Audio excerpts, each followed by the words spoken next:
Hey Gators, welcome back to the Chomp Pod. My name is Kathia Noriega and I'm the managing editor of Golden Gate Express. Today, I'll be joined by Matt Hoffman, the head coach of the women's volleyball team, to discuss their success this season as they reached the NCAA championship in Sioux Falls, a recap of their season, and more. Let's get started. First, I just want to say thank you so much for joining me today. Yeah. Yeah, Yeah. Thanks for having me. I just wanted to start by asking you, how did you feel about this season's experience? The season was amazing. I mean, especially the last 2 weeks. When you get to the NCAA tournament, we got our first ever win and then made it all the way to the finals to get to the national championship game. Last 2 weeks was just pretty crazy with the quality teams we played, the ways we came back. It was just a pretty special run. So Mm-hmm. And what was it like traveling to South Dakota for the championships? And what was it like for the team? How was the excitement? they were really excited. I mean, the travel was a little interesting. We had to split our team in half. So half the team flew to Denver and then to Sioux Falls, and the other half went to Dallas and then to Sioux Falls.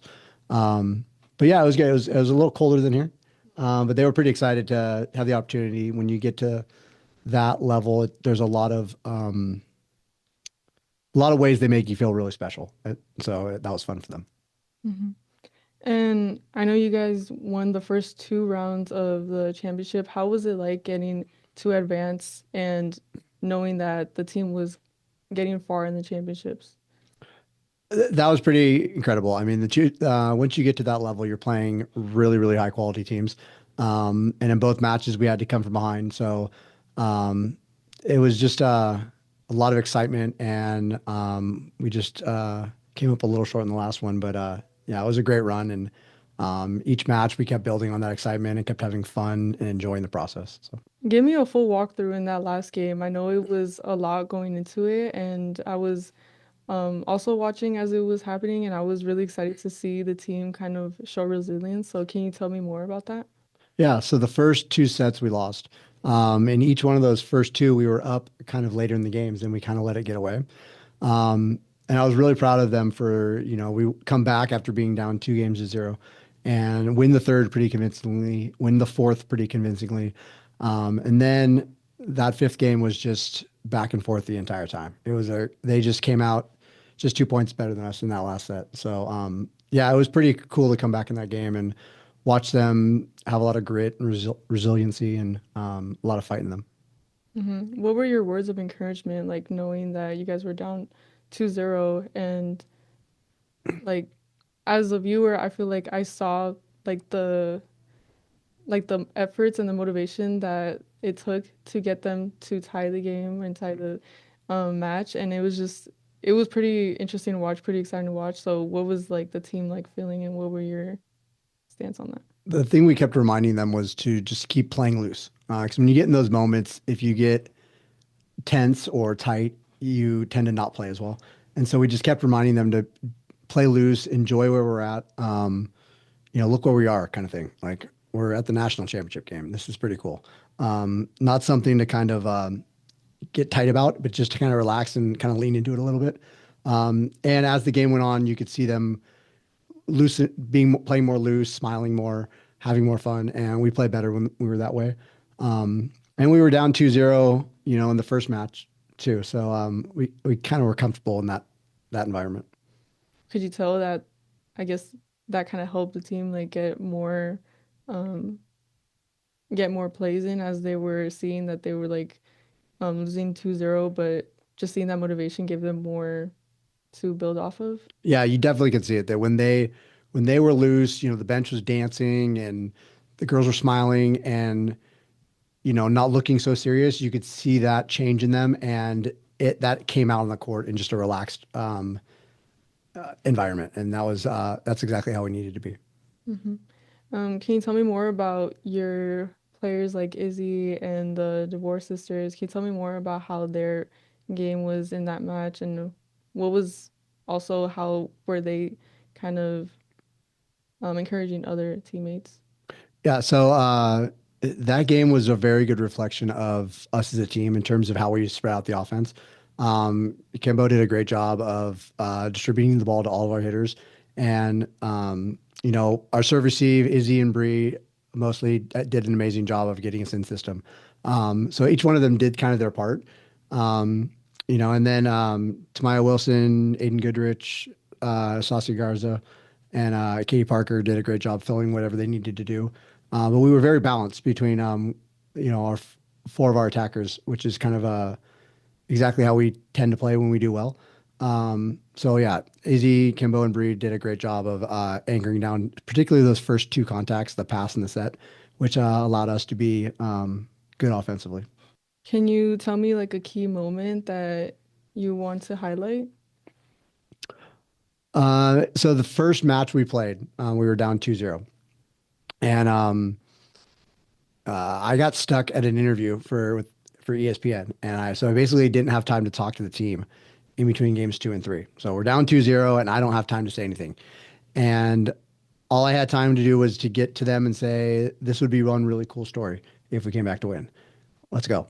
And but what had happened is while I was waiting to do that interview, Chloe Henning, one of our seniors and one of the people on our leadership, um, she gave a very good motivational speech and really pumped up the team and really led in that moment. And they came out and we were again so much more relaxed, so much more loose in that third set, um, and that really kind of turned the weekend around because you're down 0-2, you could lose the next one and go home, and instead have that talk in the locker room. And she led it, and that kind of kick-started our weekend. So that was pretty cool to. I didn't get to see it, but it was cool to hear about.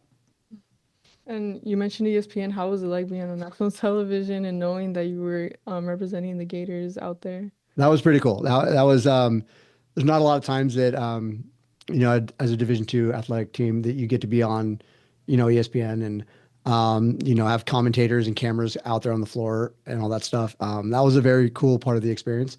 And it was awesome to represent the university. I know a lot of people were able to follow it and watch, and we're just proud to have a chance to have done that for the university to kind of get our school and our athletic department out there. Hmm. I know they hosted a watch party here in the city, and there was a lot of excitement. How did you guys feel knowing that you got like a supporting system out here? Yeah, that was amazing. I mean, we got videos sent to us from people, whether it was in a training room or a restaurant or, a watch party. We received plenty of emails, congratulating us, wishing us luck. I know personally, I got texts from people that I haven't talked to in 15, 20 years that were following and excited about it. So it was pretty cool to create a buzz about the team and the athletic department and definitely the school. Yeah, what were your thoughts after, and how was the team feeling? You're always disappointed when you don't win the last one, but only one team gets to win the last one. Um, we were very, it's kind of one of those things, don't cry because you lost, cry because it's over. We just didn't get it time. We didn't get another chance to play another match, another practice. So we weren't, we wanted to win, but we were kind of just sad it was over. And because they're a great group. I mean, the team's amazing, every individual on the team. And yeah, you're bummed that you don't get to do it again. And so we were glad to get all the way to the end and play the last day you possibly could. From a coaching perspective, what are your thoughts on the team's performance in the tournament? Uh, they were great. We always say you want to play your best when your best is required. And uh, the lights don't shine any brighter than when at that stage. And when it mattered, when they needed to, they fought, they executed their jobs. And as a coach, that's all you can really ask them to go do. Um, you want them to do that in just a normal match in conference, and for them to do it with, on the biggest stage, on ESPN, with so much on the line, especially because it's an environment we hadn't been in, was it's kind of inspiring to watch them do that because nothing fazed them the entire time. They were just resilient, and it was something that came inside them. It wasn't like I put that on them. It was just inside them, and they let it come out, and it was really enjoyable as a coach. That's exactly what you want a team to do. Hmm. Did you anticipate any of this going into the season as a fresh start? Like, did you think, oh, this is like a special group that I know can go far, or did you just, try to do your best as the season went on? Um, it is a very special group, but I don't think we had you know, the national championship in our sights. I mean, we all kind of you dream about that. You go, that would be really fun. That would be cool. But I don't think any of us expected it, realistically. I even asked them, before the match, I said, raise your hand if you thought we were going to be here in August. None of them raised their hand. And I said, yeah, me neither, you know? Um, but it was just one of those things that as the six matches of the tournament, the three that were in the regional and then the three at the NCAA championships, as they went on, we started to believe a little bit more. And then the other thing we did is we never really looked ahead. We always said, don't think about number two when we're on number one. Don't worry about number three when we're still on number one. Just focus on what's right in front of you and take it one step at a time. So we never were really looking at like national championship. We just were looking at what was right in front of us. And I think that those steps in that process really helped make the moment not get bigger than what it actually was. Hmm. And I think that really showed in that last game where you could tell that everyone was just focused on that specific moment and not so much thinking ahead. Mhm. What were some moments where you thought, oh, like this person really showed that they're trying to focus on the now and try to turn things around? Honestly, everybody. I mean, there wasn't really a specific time where it was like she did something and that changed the landscape. It was very much collective, and um, so there wasn't really like a outlying moment where outside of possibly Chloe's um, leadership in between games two and three, but it was on the court. It was just pretty steady. It wasn't like someone made some miraculous play that turned the game around. Everyone did a part at some point in time to help us do that. So that was pretty cool to see because it's a very balanced group. Mm-hmm. How do you feel about the team's performance this year, and how do you feel going into next season? It's success on the court. It's going to be hard to top. You basically there's only one more game we could have won, and so I'm just grateful that I had the opportunity to coach these girls and to see them have the success, and for the seniors to be able to go out that way. It was is There's only so many teams that can say they had a chance to do that. Um, for next year, it's definitely going to be trying to use that for the returners and the new girls coming in as kind of not a standard, but just definitely this is what we want to try to get to every year. And not make it a goal, but make it more just something that we're capable of, and we just have to strive for it. What was your strategy in trying to help them kind of help this team specifically kind of turn things around and not just like mentally but physically in that game? Um, so physically, we just had to we had to trust our training on the court. There's a lot of things that we do in practice that we had to remind them that you're in this drill. We've done this plenty of times. You know exactly what to do. You just have to trust it and go and do it. Um, so yeah, I think that was a big part is just allowing them to do what they've been trained to do what they know they can do, but not trying to over coach it or overcorrect things. Hmm. What were some patterns that you feel like you kind of wanted to build on and wanted to keep consistent throughout these matches? Um, Definitely service pressure. I think serving was a big part of what when we went from losing sets or not having success to winning some sets or having success. Definitely our service pressure was a big part of it to put some pressure on the other team. And then just varying our offense a little bit. When you get to that level, if you're only setting one or two people, the other team can key in on it. So I think, especially Kimbo did a great job of spreading the ball out so that we had a lot of attackers at all time. How would you describe this season in your coaching experience and your previous years being a volleyball coach?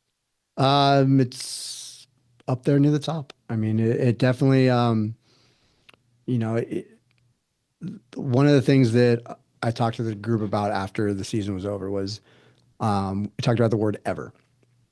You can say the best team ever. That's a long time. And you can say, Izzy ended the season with the most kills ever in a season. That means that was the best ever. And then Kimbo had the most assists in a season ever in school history. We had the most wins ever in school history. And that's kind of powerful to say that you, in all time, the most ever or the best ever is kind of a lasting legacy that I think they left. And I think that's very exciting for them to have gone through. And um, I think we'll always remember everything about the season and especially these last 2 weeks. Yeah, you kind of mentioned Izzy's success as well. How do you feel about coaching someone who's like on so many like the most kills? I'm very proud of her. Izzy had an injury that kept her out of the 2022 season, so she had to support the team from the bench. She had to be a cheerleader, and then she had to work her way back to being ready to play. So when someone has to do that, you're out an entire season and you just have to watch, and it's hard to do. And I'm very proud of her for having her come back to being able to play, but also then closing out her senior year, playing the best volleyball I've ever seen her play. What are some things that you want to keep consistent going into next season based off of this season's experience? I think the biggest thing is like leadership. 4 of our 6 seniors were on we have a leadership council made up of like 5 members of the team. And so those 4 have been on the council for like 3 years. And so they've been like a mainstay for our leadership and our culture. And that's something that has to remain the same, even though the leadership might change. And so if we can make sure our leaders are doing a great job and creating a very positive, accountability, student-led or player-led culture, I think that's going to really benefit us down the road. Because the volleyball part, we can always make them better at volleyball. It's about the team being connected and cohesive. Okay. Are there any last things you want to say based off of this experience? I know it means a lot representing the school. I know the whole athletics department was just really proud to see you guys get so far. Yeah, I think it was, like I said, it was just a special run that, it was very fun to hear how many people were supporting us, whether it was family or friends or people I haven't talked to in a while, but mostly the community of San Francisco State, whether it be administrators, whether it be people, other student athletes, whether it be other students, really following and kind of latching onto it was very cool to see. And we're just proud that we got a chance to do that for, again, the school, the department, and our team. Okay. Well, those are all the questions I have for you. Thank you so much for joining me today. Yeah, thanks for having me. This has been Kathia Noriega for Golden Gate Express. Thank you for watching.